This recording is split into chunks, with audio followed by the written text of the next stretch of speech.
안녕하세요. 벌써 9월이 성큼 다가와 버렸네요. 22년도는 유난히 빨리 지나간 것 같은데 여러분의 22년도는 어떠셨습니까? 제 22년도는 우여곡절이 많았던 한 해입니다. 그래서 한편으로는 빨리 지나가 주길 바라기도 하면서 또 한편으로는 평생 기억에 남을 것 같아요. 제게는 결혼을 약속한 예랑이가 있었습니다. 저보다 2살 연상이었는데 어찌나 모든 면에서 능력이 좋은지 제가 본받을 구석이 참 많은 사람이었어요. 경제관념도 똑부러지는 사람이었고 스펙도 아주 좋았습니다. 이런 사람을 내가 어디 가서 만날까 싶은 그런 사람이었죠. 신기하게도 그 대단한 사람이 제가 좋다며 먼저 다가와 줬어요. 늘 아침 출근길에 들리는 카페가 있었는데 거기서 저를 몇 번 봤었다고 합니다. 몇 번 저를 본 애랑이는 자연스럽게 제게 관심이 생겼고 그 관심이 점점 호감으로 바뀌게 되어 먼저 과감하게 표현을 했다고 해요. 사실 저는 처음에 애랑이는 제게 저녁 한번 같이 먹자며 다가왔을 때 완전 선수인 줄 알았거든요. 생긴 것도 반반한 사람이 아침 출근길에 카페에서 이렇게 말하는 게 쉽지는 않으니까요. 그런데 만나볼수록 사람 참 괜찮고 진국이라는 게 느껴졌고 그런 애랑이를 사랑하지 않을 이유는 하나도 없었습니다. 그 덕분일까요? 애랑이와 저는 꽤 빨리 불타오르기 시작했고 예상치도 못한 순간에 프로포즈를 받고 결혼까지 결심을 했습니다. 솔직히 너무 행복했던 게 저는 결혼을 서둘러서 하고 싶었기 때문에 애랑이의 프로포즈가 반가웠어요. 꼭 제 마음을 읽고 있는 사람인 것 마냥 어쩜 저렇게 읽어주는 건지 신기할 따름이었죠. 프로포즈를 한 애랑이는 제게 이것저것 말해주기 시작했습니다. 우선 나 살고 있는 아파트 있지? 거기 전세가 계약 1년 정도 남았는데 같이 살기에는 적당하니까 거기서 살다가 이사하는 건 어때? 좋지, 괜찮아. 부담스럽지도 않고. 이사할 집은 내가 땅이 있거든. 거기에 집을 지을까 하는데 어때? 물론 서울이고. 땅이 있다고? 무슨 땅? 예전에 아버지께 받은 땅인데 결혼할 때 집 짓고 살려고 냅뒀거든. 우리 1년 동안 사는 집에서 살고 거기 공사하면 딱 좋을 것 같은데 혹시 어때? 뭐야, 난 몰랐어. 너무 좋지. 그렇게 능력자였다고? 어우, 다르게 보이는데? 뭐 아버지 덕분이지. 그럼 그렇게 하는 걸로 하자. 집은 내가 미리 뽑아둔 것들이 있는데 조금 이따 보여줄게. 당신도 아마 마음에 쏙 들어할 거야. 보고 괜찮다고 하면 그대로 하고 디테일 수정 원하는 거 있으면 그렇게 하면 될 겁니다요. 고마워. 나는 뭐 딱히 할 게 없네. 당신은 그냥 나랑 결혼해주는 것 자체가 선물인데 뭘 하려고 그래. 그렇게 말해줘서 고마워. 애랑이는 제가 상상한 이상으로 능력 있는 사람이었습니다. 애랑이가 원래 혼자 토룸 아파트에서 살고 있었는데 거기서 신혼살림을 시작해도 솔직히 충분하긴 했어요. 서울이고 위치도 좋았으니 말이죠. 그런데 땅이 있고 집을 짓고 살자는 말에 솔직히 놀랐습니다. 위치가 서울이라 더더욱 놀랐어요. 애랑이가 상상 이상으로 너무 능력자라서 조금 부담스럽긴 했지만 제가 자꾸 불편해하고 부담스러워하며 서로 더 어색해지니까 그러지 않으려고 노력했습니다. 저희 집도 빠지는 집안은 아니었으나 시댁에 비하면 많이 부족하다고 생각했어요. 그러나 시댁에서는 오히려 배운 게 많은 집안이라며 저희 집안을 높이 평가해 주셨고 양가가 서로를 높게 봐주며 오히려 사이좋게 지낼 수 있었습니다. 시부모는 저를 굉장히 예뻐를 해주셨는데 이유가 단아하고 배운 게 많다는 이유였어요. 내가 늘 원했던 며느리상이 딱 유나 너라서 얼마나 기쁜지 몰라. 배운 것도 많아서 말하는 것도 똑 부러지고 단아하고 청초하고 아주 며느리감으로 제격이다. 감사해요, 어머님. 말도 짧고 쓸데없는 말도 안 하고 남자는 이런 현명하고 지혜로운 여자를 만나야 일이 술술 풀리는 거야. 그걸 토은이한테 늘 말해주긴 했는데 알아들었으니 다행이지 뭐. 앞으로 잘 살아보자. 무사히 상견례까지 마치고 식도 올렸고 저희 2사람은 정식으로 부부가 되었습니다. 애랑이에서 이제 남편이 되었죠. 남편이 살던 집으로 들어가는 날까지도 남편의 도움으로 모든 걸 해결했어요.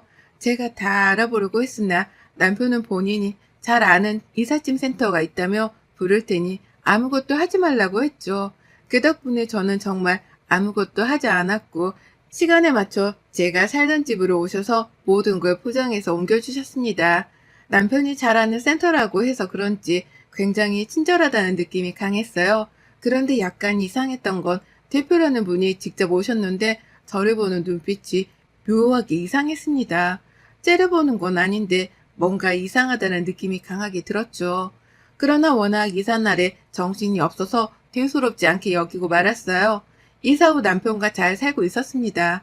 시부모는 제가 힘들게 일을 할 필요도 없다며 회사를 그만두게 하셨고 집에서 살림도 못하게 하셨습니다. 겨우 투룸 아파트에 살면서 도우미까지 뒀어요. 아무래도 이건 오바다 싶었습니다. 왜냐면 남편이 직업 특성상 출장이 잦아서 주 2, 3회만 겨우 집에 있고 늘 출장 중이라 거의 집에 혼자 있었거든요. 이런 상황에 도우미까지 두고 저는 매일 노는 건 정말 아니라고 생각을 했습니다. 그래서 저는 시모에게 슬쩍 말을 했어요. 어머님 잘 지내고 계시죠? 식사는 하셨어요? 아, 유나구나. 우리야 잘 지내지. 유나, 너는 불편한 건 없고 잘 지내고 있지? 별일은 없고? 그럼요. 그 어머님 드릴 말씀이 하나 있는데요. 뭐, 무슨 일 있는 거야? 내가 지금 집으로 갈까? 네? 아니요. 막 그런 일은 아니에요. 저희 집에 오시는 이모님이 굳이 오실 필요가 없을 것 같아요. 그이도 출장으로 집 비우는 시간이 많고 늘 저 혼자 있으니까 제가 직접 청소하고 살림하는 게 좋을 것 같아요. 집 평수가 엄청 넓은 것도 아니라서 충분할 것 같거든요. 아니다, 유나야. 너 그런 거나 하라고 시집 온 거 아니야. 아무것도 신경 쓰지 말고 너는 편하게만 살면 돼. 알겠지? 그래도요, 어머님, 제가 집에서 아무것도 안 하는 게 신경 쓰이더라고요. 그냥 제가 하는 게 좋을 것 같아요. 아무것도 하지 말고 그냥 살라고, 유나야. 편하게 살라는데 왜 그러니? 남들은 살림하기 싫어서 한다는데 넌 왜 그럴까? 배려를 해주면 그냥 받아 먹어. 알아들어? 네? 어머님, 그냥 그렇게 사는 걸로 할게. 난 바빠서 먼저 끊으마. 늘 제게 따뜻하게 전화를 해주셨던 시모는 갑자기 다른 사람처럼 돌변해서 말을 했습니다. 약간 입 다물고 내가 하라는 대로 하고 살아 라고 하는 느낌이 들었죠. 조금 놀랐어요. 그러나 한편으로는 시모가 그렇게 저를 생각해서 해주신 건데 제가 자꾸 싫다고만 하니까 그게 언짢으셨나 싶었죠. 그래서 저는 불편하지만 그냥 그렇게 살기로 했습니다. 그런데 주 2, 3회씩은 꼭 집에 들어오던 남편이 주 1, 2회로 줄었어요. 안 그래도 외롭고 쓸쓸했는데 저렇게 돼버리니까 너무 외롭고 쓸쓸해졌죠. 이전에는 그래도 애틋하고 좋다고 생각을 했다면 이때부터는 결혼한 게 맞나 싶을 정도였습니다. 제가 더 힘들었던 이유가 남편은 집에 있는 저를 좋아했어요. 한마디로 밖에 돌아다니는 걸 별로 좋아하지 않았습니다. 본인이 전화를 했을 때 제가 밖에 있으면 꼭 다툼으로 이어졌죠. 여보, 시끄럽지? 뭐야? 집 아니야? 어디야? 나 지금 예슬이랑 점심 먹고 잠깐 카페 왔거든. 근데 여기 음악 소리가 너무 크네? 점심 먹었으면 집에 가야지. 카페는 뭐하러 갔어? 내가 뻔히 안 좋아하는 거 알면서 나도 없는데 혼자 그렇게 돌아다니면 어떡해? 에이, 당신이 뭐 집에를 와야 같이 돌아다니지. 그럼 나는 뭐 하루 종일 집에만 있어? 나도 사람인데 답답해. 불안해서 그렇지. 혼자 그렇게 돌아다니는 거 싫으니까 1시간 내로 집에 들어가줘. 싸고 싶지 않으니까. 여보, 너무 이기적인 거 아니야? 내가 뭘 하는 것도 아니고 친구 만나서 점심 먹고 카페 온 건데 이게 뭐 잘못이야? 얘도 아니고 언제까지 그럴 거야? 당신이 집에 자주 오는 것도 아니고 나는 결혼하고 낙이 없잖아. 하루 종일 아무것도 못하게 하고 뭐 좀 배우겠다 해도 집에서 하라 하고 나는 뭐 집에서 나가면 안 돼? 아, 정말 왜 그래? 내가 집에 있는 사람이면 당신이 새벽에 들어와도 상관없다고. 근데 당신이 당장 무슨 일이 생겨도 내가 가질 수가 없잖아. 나는 그런 거 생각하는 건데 당신은 왜 그런 내 마음을 몰라주냐? 진짜 서운하네. 웃기지 마. 그냥 내가 나와 있는 게 싫은 거잖아. 이제 그만 좀 해. 내가 매일 나오는 것도 아니고 어쩌다 이렇게 나오는 건데 내 기분 상하게 하지 마. 귀엽고 집에 안 들어가시겠다? 그래, 그럼 그렇게 해. 남편은 저렇게 전화를 끊었고 이어 시부에게 전화가 왔습니다. 설마 했는데 남편이 고자질을 했더군요. 네, 아버님 저예요. 세아가 너 지금 바뀌냐? 아, 네. 친구랑 점심 먹고 커피 마시고 있어요. 곧 들어가려고요. 집에서 밥 먹고 커피 마시면 큰일 나는 거냐? 서방은 저 멀리서 마누라도 못 보고 일하느라 힘들어 죽을 텐데 마누라는 서방을 일타기까지 만들면 쓰겠어? 그건 정말 잘못된 일이라고 생각한다. 당장 집에 들어가도록 해라. 오죽하면 도윤이가 일하다 말고 나한테 전화를 했겠어? 아버님, 제가 매일 그러는 것도 아니고 대체 왜 이렇게까지 하시는지 모르겠네요.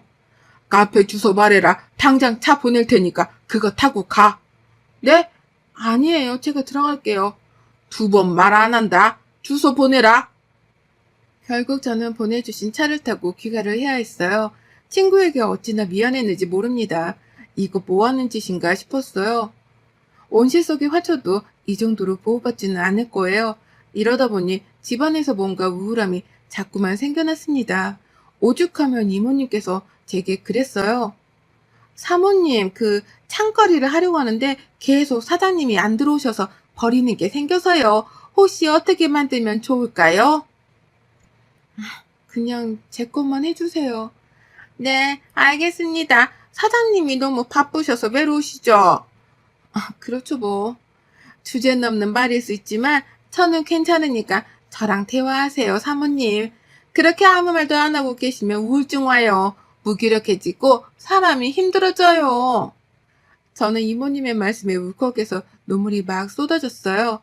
누군가랑 대화가 그렇게 하고 싶었는데 누구랑 대화를 해야 할지 몰랐거든요. 솔직히 이모님은 일하고 계시는데 제가 말을 걸면 불편해하실까봐 늘 방에 들어가서 조용히 있었어요. 그런데 먼저 저렇게 손을 내밀어 주신 후 이모님과 이런저런 대화를 나누며 시간을 보냈습니다. 그 누구에게도 속내를 제대로 털어놓지 못했는데 이모님에게는 다 말했어요. 이제는 하다하다 집에도 안 오고 시댁 가서 자거나 여행을 가버리는 거 있죠? 저희 신혼인데 당연히 집부터 와야 하는 거 아니에요?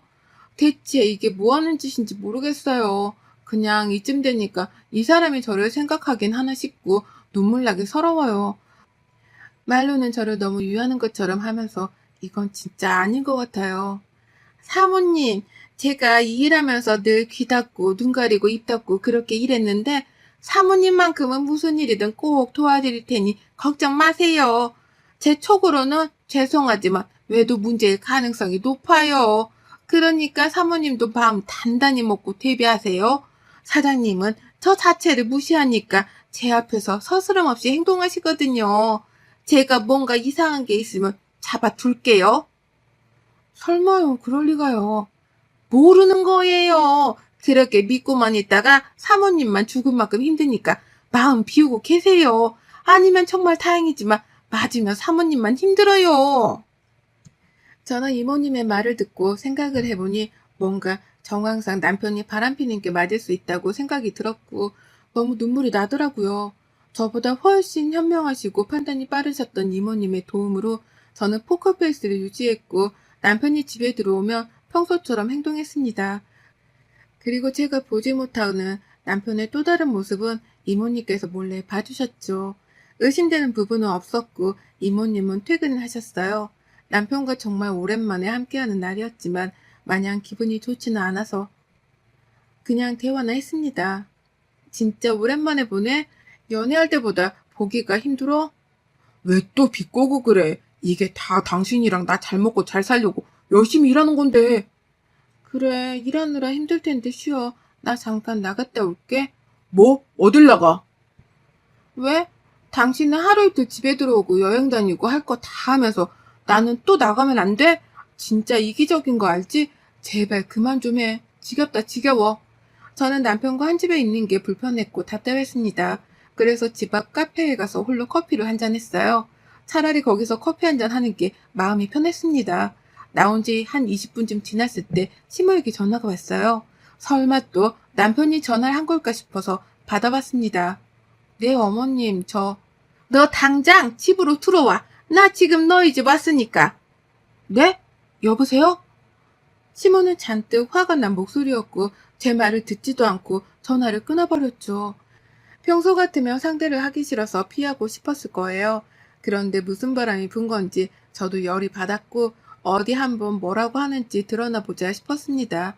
그래서 바로 집으로 갔고 남편은 소파에 다리 꼬고 앉아서 쯧쯧을 날리며 핸드폰을 하고 있었어요. 그리고 시모는 저를 보며 고함을 질렀죠. 너 내가 예쁘다 예쁘다 해주니까 눈에 보이는 게 없니? 정신교육을 아주 똑바로 해야겠다 너. 남편은 하늘이야 알아들어? 따라해. 남편은 하늘이다. 뭐해 안 따라하고. 뭐 하세요? 제가 왜 그걸 따라해요? 무슨 사이비 종교도 아니고. 뭐야? 이게 근데 너 지금 말 다 했어? 좀 배운 집안애라고 예뻐라 해줬더니 기어오르는 거 봐.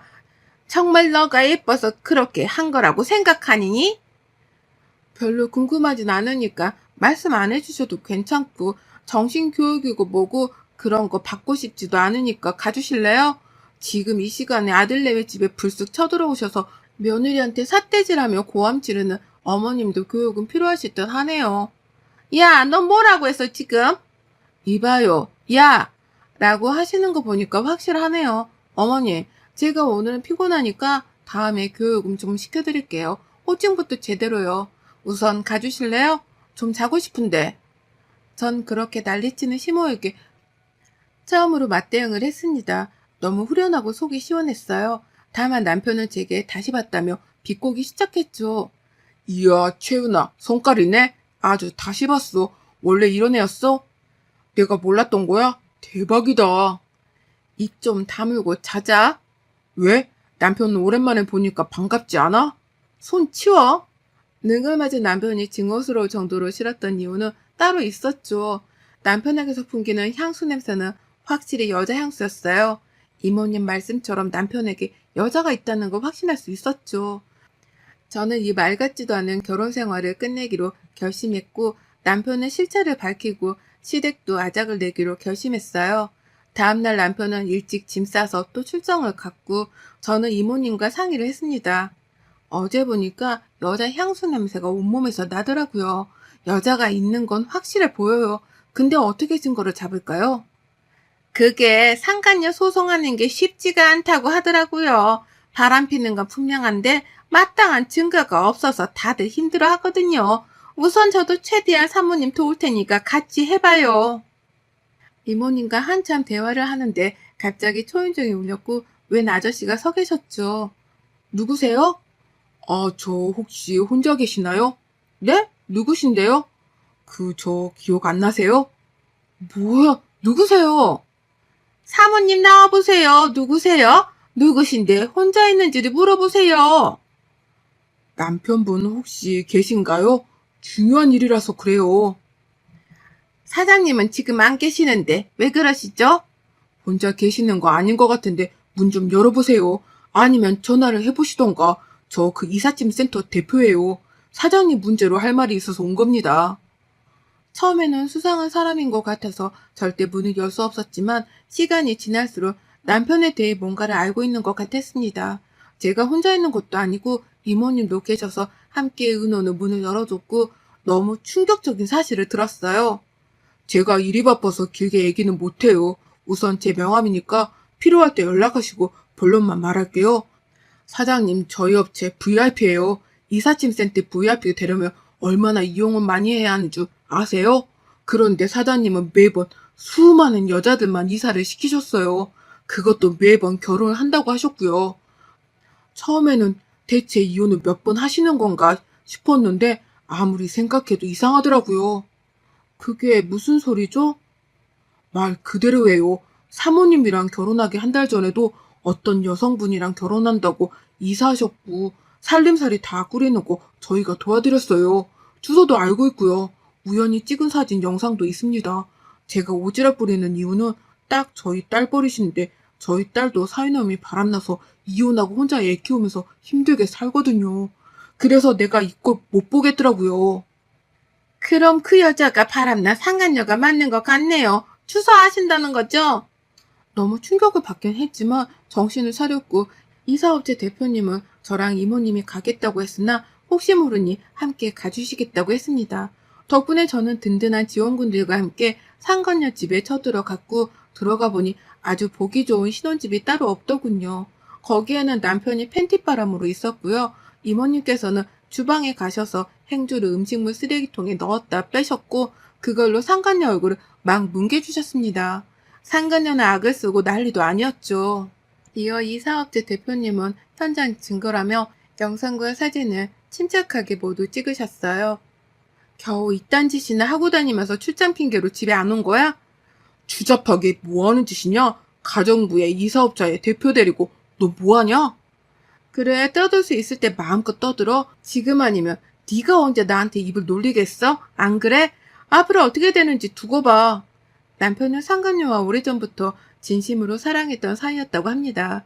시부모는 별 볼 일 없는 상간녀를 반대했고 부인으로 보기 좋은 여자를 두면 이 두 사람이 두 집 살림하는 걸 허락해 준다는 조건으로 저와 결혼했다고 해요. 이모님과 이 사업체 대표님의 도움으로 저는 많은 증거 영상과 자백 영상까지 손에 쥐었고 법정에서 상간녀 소송, 혼인 모욕 소송까지 다 진행했습니다. 혼인 기간이 짧아서 위자료 청구가 어려울 줄 알았으나 제가 본 피해가 있어서 위자료도 넉넉히 받게 되었어요. 혼인 모욕 소송 역시 승소하게 되었습니다. 전 이후 저를 도와준 이모님과 이 사업체 대표님께 보답을 했어요. 우선 이모님의 경우 저 때문에 하루아침에 백수가 되셔서 저희 친정엄마의 도움을 통해서 좋은 집으로 들어가셔서 일을 할 수 있도록 해드렸고 금전적으로 도움을 드렸습니다. 그리고 이 사업체의 경우 제 직업이기도 해서 홍보를 공짜로 제대로 해드렸고 그 외에도 전 직원에게 간식, 커피, 영양제, 담요를 선물로 돌렸어요. 지금도 이모님과 이 사업체 대표님 그리고 저 이렇게 셋이 삼총사 모임이라고 해서 종종 만나서 술 한잔을 하는데 이제는 제가 이모 삼촌이라고 부르고 두 분은 저를 편안하게 유나야 라고 불러주세요. 쓰레기 같은 집안에 들어가 참 힘든 시간을 보냈지만 안 그래도 제 인생에 귀한 인연을 얻을 수 있어서 마냥 실패한 시간은 아니었다고 위로를 해봅니다. 여러분의 생각은 댓글로 남겨주세요. 오늘도 시청해 주셔서 정말 감사합니다.